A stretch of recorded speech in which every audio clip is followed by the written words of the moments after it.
Just documenting. As you know, this is where I film. And I heard a bunch of noise. As you know, I donate food.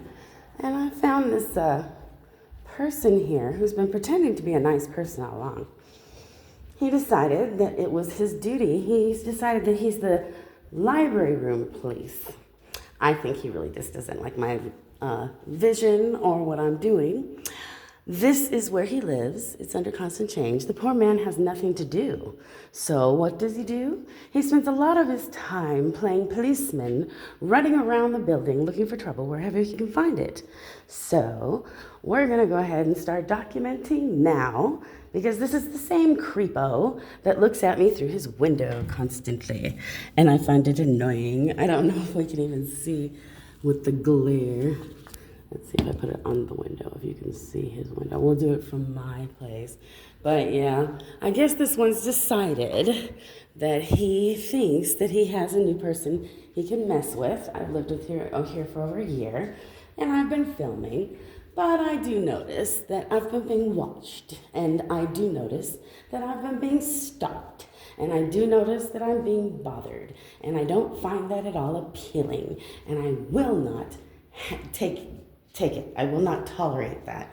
And so, yeah, he's been friendly on a few occasions. He's tried to come off as if he's like in charge. He said that he used to be in charge of the library, and he was in charge of storage, and he's in charge.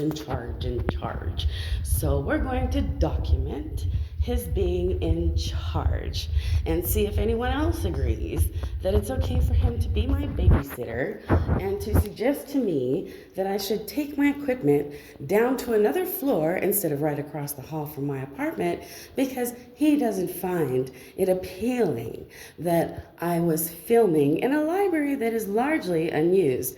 I have never, no, not ever, seen anyone in there except for him peeking around, and he said that he had a wheelchair in there. I noticed that he's removed that wheelchair. I noticed that he moves things around, and he said that he was afraid that if I keep filming that I'll take it over. I've been filming in there for over a year. I did inform him of that. He's been extremely rude. It's okay for him to have his say, but it's not okay for anyone else to have their say. This is the spot where he parks the cart that he'll bring up. And it's so funny because he's in with a couple of others. They're very, very gossipy, have nothing to do, look for trouble, narcissistic type of people.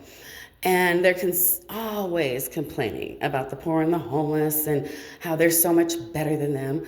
And so it's kind of funny because they sit there bickering and complaining about the carts being left up, and there he sits when he's the one doing it. It tickles me beyond all measures. In fact, I tried to stop someone from taking his gloves once.